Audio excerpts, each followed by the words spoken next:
Filmfare awards Marathi 2024 हा सोहळा मोठ्या दिमाखात पार पडला। या सोहळ्याला डेझी शाह, नवाजुद्दीन सिद्दीकी सारख्या बॉलिवूड कलाकारांनी आवर्जून हजेरी लावली होती। सोहळ्याला उपस्थित असलेल्या सर्व मराठी कलाकारांनी रेड कार्पेटवर येऊन मीडियाला खास पोज दिल्या। अनेक मराठी कलाकारांनी सोहळ्याला उपस्थिती लावून अधिक रंगत आणली होती।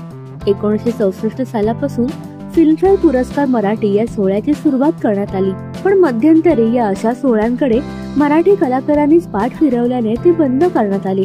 काही दिवसांपूर्वीच उषा नाईक यांनी दिलेल्या मुलाखतीत हा पुरस्कार सोहळा माझ्यामुळे बंद पडला असं म्हटलं होतं। अर्थात त्यांनी ही जबाबदारी गमतीत घेतली असली तरी अशा सोहळ्यांना आमंत्रण देऊनही कलाकार मंडळी हजर होत नव्हती, म्हणूनच फिल्मफेअर पुरस्कार मराठी बंद पडला होता। पण 2015 नंतर हा पुरस्कार सोहळा पुन्हा आयोजित करण्यात येऊ लागला। फिल्मफेअर पुरस्कार सोहळा एक मानाचा पुरस्कार सोहळा मानला जातो, त्याचमुळे या ग्लॅमरसची किनार असलेल्या सोहळ्याला नटून जाण्यासाठी कलाकारांची चढाओढ सुरू असते। बॉलिवूड सृष्टीत अभिनेत्री जशा अंगप्रदर्शन करत या सोहळ्याला हजेरी लावतात, तशाच पद्धतीने आता मराठी सृष्टीतील अभिनेत्री देखील त्याचे अनुकरण देऊ लागले आहेत, असे चित्र सध्या पाहायला मिळत आहे।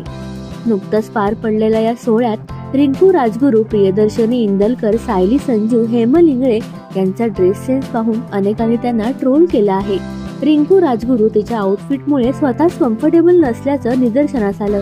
त्या खालोखाल हेमल इंगळे देखील तिच्या तोकड्या कपड्यांमुळे चांगली ट्रोल झालेली पाहायला मिळाली, तर प्रियदर्शनी इंदलकर हिलाही यावेळी लोकांनी ट्रोल केलं।